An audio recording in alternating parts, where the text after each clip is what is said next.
noite, queridos irmãos. Vamos à nossa pastoral de hoje, continuar nosso estudo no Catecismo de Heidelberg. Hoje a pergunta de número 6. Nós estamos começando aí o terceiro dia do Senhor, seguindo a estrutura do Catecismo, que é formado por mais 3 perguntas. As perguntas anteriores nós vimos que podemos conhecer o nosso estado de miséria pela lei de Deus. Vimos também que qual é o mandamento do Senhor, o que Ele ordena, o que Ele requer de nós: amar a Ele sobre todas as coisas e ao próximo como a nós mesmos. E vimos também na última semana, na última quinta-feira, pergunta que é a pergunta número 5, que diz: você consegue guardar tudo isso perfeitamente? A ideia dessas questões é justamente demonstrar que há um padrão de retidão, há uma lei que é o padrão divino do que Ele requer de nós, e demonstrar por intermédio dessa lei que nós não conseguimos guardá-la, e isso justamente vai identificar o nosso estado de miséria, que é justamente a primeira seção do Catecismo de Heidelberg. Nós nos inteirarmos e reconhecermos a nossa miséria, o nosso estado de miséria. Mas a pergunta de número 6, ela vai é uma questão que certamente é uma dúvida natural. Quando nós observamos que Deus tem uma lei, que nós não conseguimos cumpri-la, a pergunta que naturalmente se seguiria é: nós sempre fomos assim, depravados, corrompidos? Nunca foi possível para o homem poder guardar essa lei? Ou em última instância a pergunta seria: Deus criou o homem mau e tão vil e perverso assim como a lei dele nos demonstra que de fato somos? A pergunta de número 6 é justamente essa. Então, Deus criou o homem assim tão mau e perverso? A resposta é não. Pelo contrário, Deus criou o homem bom e à sua imagem, isso é, em verdadeira justiça e santidade, de modo que ele pudesse conhecer corretamente a Deus, o seu Criador, amá-lo de coração e viver com ele em eterna felicidade para o louvar e glorificar. A ideia na resposta, e também certamente a ideia contida nas Escrituras, aponta para o homem como tendo sido criado bom, foi criado à imagem e semelhança de Deus. Isso não tem a ver necessariamente com a aparência física, porque nós sabemos que Deus é espírito, mas certamente tem a ver com a retidão moral, com a justiça. Deus colocou no homem, o nosso entendimento a respeito que justificaria, por exemplo, o homem ainda demonstrar algum traço de moralidade, é o fato de Deus ter criado o homem e colocado a sua lei no seu coração. Então nós entendemos que o homem foi criado bom, perfeito em conhecimento, sabedoria, retidão e apto para obedecer a Deus, apto para guardar os seus mandamentos, apto para viver em comunhão com Deus.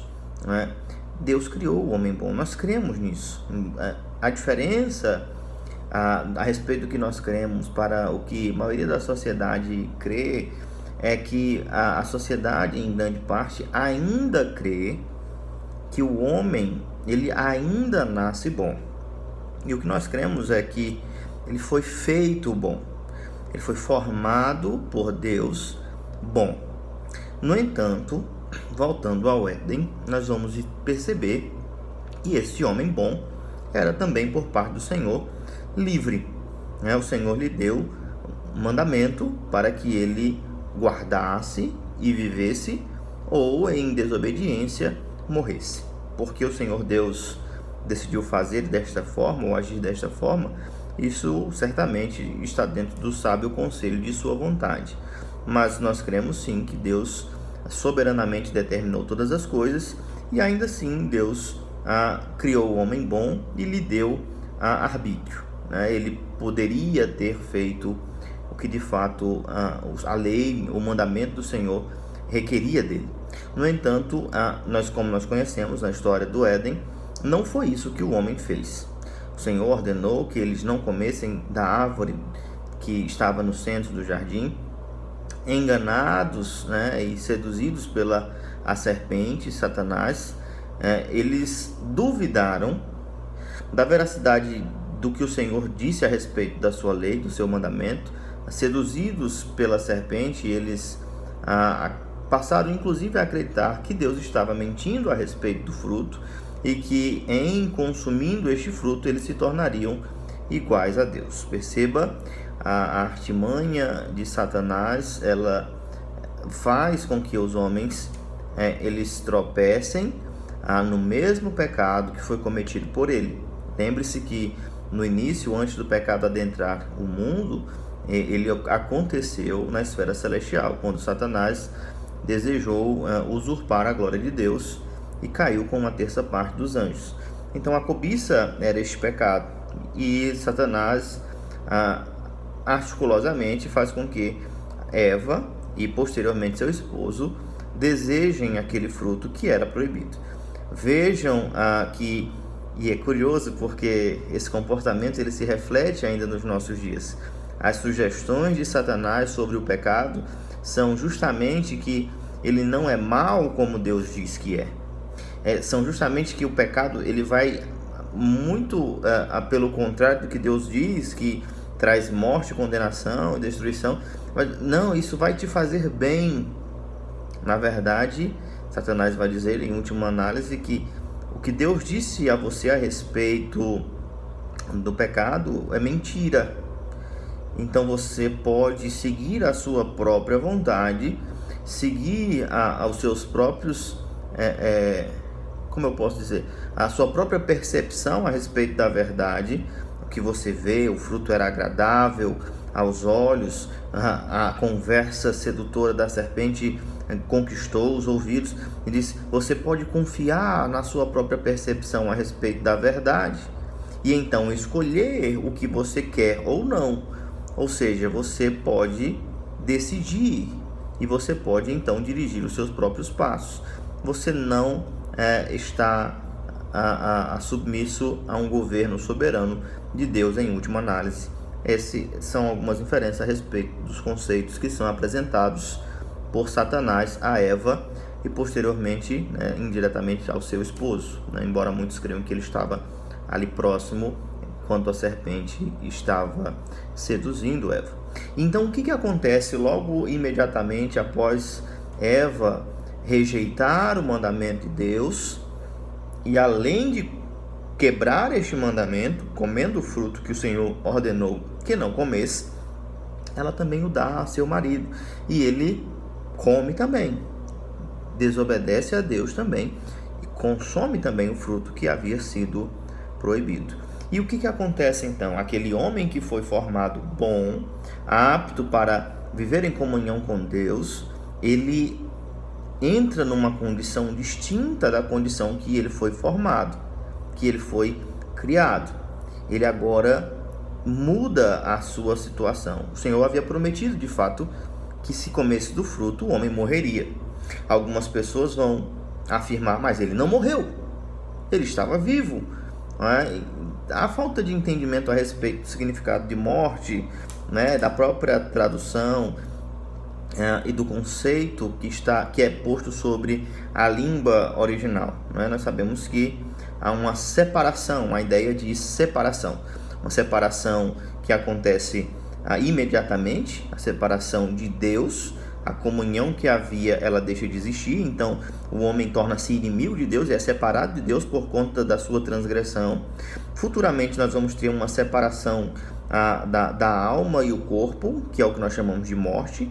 E por fim, as consequências do pecado, eles vão chegar ao ponto de uma separação eterna, que nós chamamos de condenação eterna, de inferno. Então o conceito de morte, ele está claramente sustentado no decorrer das Escrituras. O que o Senhor Deus havia dito a respeito dos resultados e das consequências, eles se cumprem. Nós sabemos que o salário do pecado é a morte. Então, não há equívoco nesse sentido. O que o Senhor ordenou em sua lei e colocou como sentença a respeito desta lei, de fato se cumpre. Então, nós tínhamos um homem que tinha arbítrio, que era capaz de decidir e de obedecer e de agradar a Deus e de submeter-se à vontade de Deus. E agora nós temos um homem em uma outra condição, uma condição de inimizade para com Deus. E nós sabemos que a própria linguagem escriturística, os nossos pecados fazem separação entre nós e o nosso Deus. E agora este homem, ele está sujeito ao pecado.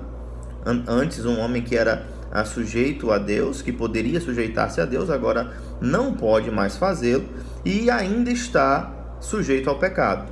Este homem que tinha vontade e podia fazer o bem, agora tem a sua vontade cativa ao pecado. Ele não pode mais fazer o bem. Aí você pode parar para perguntar, quer dizer que o homem não pode fazer o bem de forma alguma? Veja, nós não estamos falando de um bem que seja um bem moral. É possível que um homem que não é cristão, ele faça um bem moral, uma boa ação, uma caridade. É possível, mas nós sabemos que tudo que não provém de fé é pecado.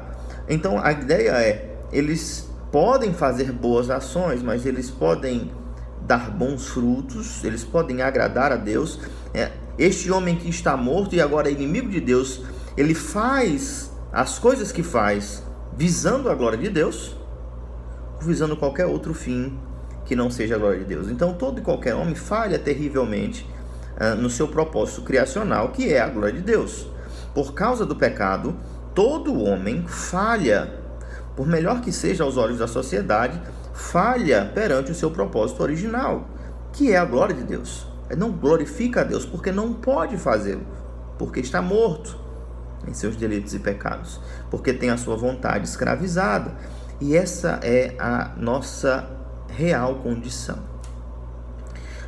Quando se fala de depravação total, você pode pensar, então todos nós somos terríveis, abomináveis, assassinos e etc.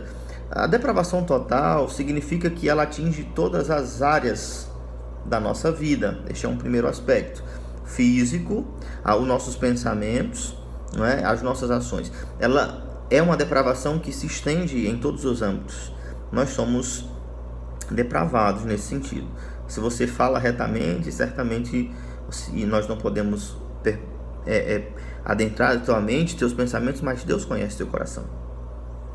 E todo mundo sabe que, na verdade, não sei, né?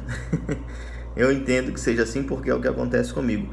Se fosse possível que todas as pessoas conhecessem o que se passa na minha mente, já pensou que coisa terrível? Meu coração. Eu não posso negar que o que as Escrituras falam a respeito da depravação seja verdadeiro, porque eu sou prova disso. Isso não significa que você é terrível o tempo todo, perverso o tempo todo, mas inevitavelmente em algum momento ou outro nós vamos dar evidências desta depravação, desta queda. Comentando o Catecismo de Heidelberg, especialmente essa questão, um bispo anglicano do século XIX, chamado J.C. Ryle, ele vai dizer que nós somos como templos esmagados. A ideia que ele coloca é possível que ainda se percebam traços do que fomos outrora, mas agora tudo isso está destruído. Podemos perceber alguns traços da retidão original que tínhamos. Como eu mencionei, você vai perceber algum senso de justiça, algum senso de certo ou errado na sociedade, mas de forma completa nós não somos bons, nós somos maus, inclinados ao que é mau. E por causa deste pecado nós não podemos agradar a Deus. Não podemos por conta própria escolher a Deus, amar a Deus, resolver a questão que há entre nós e o nosso Deus por conta do pecado que nós herdamos dos nossos primeiros pais. Então, meus irmãos, é inevitável que nós cheguemos a esta conclusão. Lembre-se que a questão da depravação total, ela está vinculada ainda à segunda pergunta do Catecismo de Heidelberg, que é como nós podemos desfrutar desta certeza que temos em Cristo Jesus, ou desfrutar da melhor forma da certeza que nós temos de Cristo Jesus, que Ele nos comprou e é o nosso Senhor. O reconhecimento da nossa miséria é o primeiro aspecto. Como é benéfico saber que nós somos incapazes, como é benéfico saber que nós não temos condições de, por nossas próprias ações, agradarmos a Deus e encontrarmos favor nele. Ora, a nossa plenitude de paz está justamente em sabermos que nossa salvação, ela está alicerçada na obra, na pessoa de Cristo Jesus. Não no nosso amor por Deus, mas no amor que Ele destinou a nós. Quando nos elegeu, quando nos escolheu, está firmada no amor do Senhor. Ele nos amou, mas Deus, sendo rico em misericórdia, por causa do grande amor com que nos amou, deu-nos vida em Cristo Jesus. É o texto de Efésios. A nossa salvação, ela está fundamentada em Deus e na obra do nosso Senhor Jesus Cristo, no amor de Deus e na obra do nosso Senhor Jesus Cristo. Certamente isso não significa que nós não viveremos de forma grata, e esta é uma condição que nós vamos perceber mais adiante no estudo do catecismo, mas em última análise, a nossa paz, a nossa esperança, a nossa alegria está em saber que sim, nós somos pecadores, e isso não é motivo de alegria por si só, mas está em sabermos que nós fomos amados, e na nossa incapacidade, na nossa impotência, Deus demonstra o seu amor para conosco, enviando Cristo Jesus para morrer por nós quando nós éramos ainda pecadores. Nenhum homem pode, por melhor que seja, obter graça. Nenhum homem, um pastor, nenhum grande e conhecido homem de Deus pôde obter favor de Deus por causa das suas muitas obras. Nem Moisés, nem Abraão, eles foram salvos pela graça, mediante a fé. O mesmo poder que foi disposto em favor deles é o que é destinado a nós em Cristo Jesus. Então nós desfrutamos da mesma segurança, a mesma segurança que os patriarcas, que o povo de Israel obteve do Senhor. Nós temos a segurança de que o Senhor nos amou e Ele mesmo há de salvar-nos em tempo oportuno, como Ele de fato tem feito, nos feito perseverar, sustentado a nossa fé. Esta, meus irmãos, certamente é uma certeza maravilhosa, saber que nada, nem a morte, nem a vida, nem principados, nem potestades, nada, nem ninguém poderá nos separar do amor do nosso Deus que está no nosso Senhor Cristo Jesus. Que maravilha, né, meus irmãos? Que maravilha. Então não há motivos para andarmos ansiosos, para andarmos atônitos, não há motivo para desanimarmos quando nós falharmos. Nós devemos nos entristecer e nos envergonhar certamente por causa do nosso pecado, e isso para com o nosso Deus, isso deve sustentar o nosso arrependimento. Mas é sabido que nossa condição pecaminosa, vez por outra, vai nos envergonhar, e nós precisamos sim nos arrepender destes pecados, mas não perder a esperança que há misericórdia em Deus, que há perdão em Deus, que há restauração em Deus, que Ele nos amou, e é este amor que nos sustenta. Então volte os seus olhos para o Senhor, arrependa-se, confesse os seus pecados, coloque a sua esperança nele, porque Ele é rico em misericórdia, tem prazer em perdoar. Que Deus extraordinário esse que nós servimos, que segurança inabalável é esta que Ele nos dá, meus queridos. Meus irmãos, vamos chegando ao fim da nossa pastoral, no nosso estudo no catecismo, mas eu queria dizer aos irmãos, talvez não tenha tido como falar no final de semana com maior clareza sobre a nossa decisão de não reabrirmos o templo no domingo, né? E possivelmente essa decisão vai se estender agora. Como os irmãos já sabem, nós temos na verdade casos confirmados em nossa cidade de pessoas com o vírus do Covid-19. Então, o motivo que nos faria abrir seria justamente o entendimento de que havia uma situação controlada, né? Seria o entendimento de que o comércio estava abrindo, como ainda está aberto, se vocês foram hoje nas ruas, e a nossa não concordância com a prefeitura nesse sentido, de que alguns serviços são considerados como essenciais e o serviço de culto não é considerado como essencial. Então nós tínhamos essa discordância. Mas agora o mesmo motivo que nos fez interromper as atividades no início, que é o cuidado para com o povo de Deus, uma guarda do sexto mandamento, a preservação da vida, é o motivo que vai nos fazer continuar por mais alguns dias ainda nos reunindo nos nossos lares. Orem, meus irmãos, orem para que este mal cesse. Ore para que ele não faça muitas vítimas. Ore para que na nossa cidade ele não se torne uma calamidade. Ore para que nós possamos o quanto antes retornarmos a nos ajuntar, porque mesmo que o templo esteja aberto e nele estejam 3 ou 4 pessoas, certamente o Senhor estará no meio do seu povo, mas o nosso desejo é que todo o povo de Deus esteja congregado, todo o rebanho de Deus esteja congregado, e aí nós estaremos certamente alegres na presença do Senhor. Ore pela nossa nação, ore pela nossa igreja, ore pelos profissionais da área da saúde, que o Senhor coloque temor no coração dos nossos governantes, que o Senhor tenha misericórdia e se apiede da nossa nação, queridos. Que o Senhor nos abençoe. Vamos orar. Pai bendito, Pai amado, nós te somos gratos, ó Deus, pela tua graça, pelo teu amor, pela tua bondade, e te suplicamos, ó Pai querido, que o Senhor, ó Pai, olhe com graça para a nossa cidade, para as pessoas da nossa cidade.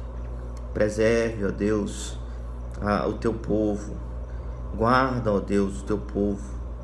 Tem misericórdia, ó Deus, daqueles profissionais que trabalham na saúde, que estão no combate, ó Deus, à enfermidade que tem se levantado sobre todo o mundo e também sobre a nossa cidade.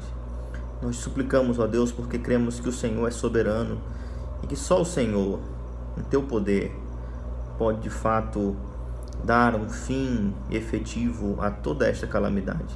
Senhor, se tiver algo, ó Pai, que o Senhor queira nos ensinar por meio desta perseguição, por meio desta tribulação, de fato, nós te rogamos, ó Deus, abre os nossos olhos, o nosso dever, ó Pai, como chefes de família, na direção do culto familiar.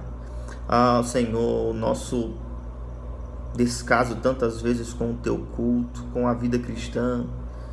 Tem misericórdia de nós, ó Deus, que nós possamos ansiar pela tua casa, possamos, ó Deus, desejar como a corça suspira, possamos desejar ardentemente, ó Deus, estar congregados com o teu povo no dia do Senhor, na casa do Senhor. Ensina-nos, ó Deus, que nós possamos crescer e sermos fortalecidos pelo Senhor em meio a esta tribulação. É o que nós te rogamos, ó Deus, rogando, ó Deus, também que o Senhor guarde e sustente a fé, o coração do teu povo. Tantas pessoas, ó Deus, que estavam distantes de ti, que domingo após domingo, ó Deus, tinham desculpas para não estar na tua casa e agora encontraram, ó Deus, uma desculpa, mas que eles não se distanciem de ti, ó Deus, nos seus lares, que os seus corações, ó Deus, não se distanciem de ti e da tua palavra. Tem misericórdia de nós, ó Deus. Dá-nos da tua graça, Pai, é o que nós te suplicamos. Em nome do nosso Senhor Jesus Cristo. Amém. Uma boa noite a todos, meus irmãos. Que o Senhor vos abençoe e vos guarde.